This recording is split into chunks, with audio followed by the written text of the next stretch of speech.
ಶರತ್ ಅಂದ್ಬಿಟ್ಟು ಇವ್ರು ನಮ್ಮ ಗೆಳೆಯ ಅರುಣ್ ಅಂದ್ಬಿಟ್ಟು. ಈ ದಿನ ನಾವು ವಿಡಿಯೋ ಮಾಡ್ತಿರೋ ಕಾರಣ ಏನಪ್ಪ ಅಂತಂದರೆ, ಚಿಕ್ಕವರಿಂದ ದೊಡ್ಡವ್ರಿಗೂ ಕೂಡ ಒಂದು ಅಲ್ಲಿನ ಸಮಸ್ಯೆ ಬಂದೇ ಬರ್ತದೆ. ಆ ಸಮಸ್ಯೆಗೆ ಪರಿಹಾರ ಏನಪ್ಪ ಅಂತ ನಮ್ಮ ಅರುಣ್ ಅವರು ಈಗ ನಿಮಗೆ ವೀಕ್ಷಕರಿಗೆ ಹೇಳ್ತಾರೆ ನೋಡಿ. 15 ವರ್ಷದಿಂದನೂ ವಯಸ್ಸಾಗೋ ತನಕನೂ ಅಲ್ಲಿನೋ ಸಮಸ್ಯೆ ಅನ್ನೋದು ಬಂದೇ ಬರುತ್ತೆ. ಆ ಸಮಸ್ಯೆಗೆ ಪರಿಹಾರ ಏನು ನೋಡೋದ ಬನ್ನಿ.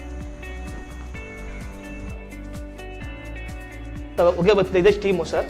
ಹೊಗೆ ತೊಳಿಸೋ ಹೊಗೆ ನೀವೀಗ ಸರ್ ಮುಕ್ಳಿಸ್ಬಿಟ್ಟು ಅಲ್ಲೇ ಬಿಡಿ ನೀವು. ಅದರೊಳಗೇನೆ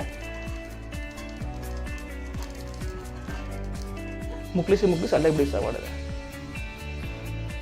ನೀವು ನೀರು ಮುಕ್ಳಿಸ್ತೀರಲ್ಲ ಅದೇ ಥರ ಸೇಮ್ 2-3 ವರ್ಷ ಸರ್ ನಿಮಗೆ ಅಲ್ಲೋ ಬರೋದಿಲ್ಲ. ಇದರಿಂದ ಇದು ಮುಂಚೆ ನಮ್ಮ ತಂದೆಯವರು ನಡ್ಸ್ಕೊಂಡು ಹೋಗ್ತಾರಂಥ ವಿದ್ಯೆ ಇದು. ಈ ವಿದ್ಯೆ ನನಗೆ ಕಲಿಸ್ಕೊಟ್ಟಿದ್ದರಿಂದ ನಮ್ಮ ತಂದೆಯವರು, ನಾನು ಇದನ್ನು ಮುಂದುವರ್ಸ್ಕೊಂಡು ಹೋಗ್ತಾ ಇದ್ದೀನಿ ಸರ್. ಈಗ ಹಲ್ಲುನೋವು ಸಮಸ್ಯೆ ಅಂತ ನನ್ನ ಹತ್ರ ತುಂಬ ಜನ ಬಂದು ಹೋಗಿದ್ದಾರೆ. ಅದರಲ್ಲಿ ಕೆಲವರು ನಾನು ಕ್ಲಿನಿಕ್ ಹೋಗಿದ್ದೆ, ಹಲ್ಲುನೋವು ಅಂತ ಹೋಗಿದ್ದ ಕಾರಣದಿಂದ ನನಗೆ ಅಲ್ಲಿ ಕೇಳಿಸ್ಬೇಕು ಅಂತ ಹೇಳಿದರು ಡಾಕ್ಟ್ರು. ಅಂಥ ಕೇಸ್ಗಳು ನನ್ನ ಹತ್ರ ಬಂದು ನಾನು ಅವ್ರಿಗೆ ಪರಿಹಾರ ಕೊಟ್ಟಿದ್ದೀನಿ. ಇವಾಗಲೂ ಖುಷಿಯಾಗಿ ನಗ್ನಗ್ತಾನೆ ಇದ್ದಾರೆ. ನೀವು ಬನ್ನಿ, ಪರಿಹಾರ ತಗೊಳ್ಳಿ, ನಗ್ನಗ್ತಾ ಹ್ಯಾಪಿಯಾಗಿರಿ.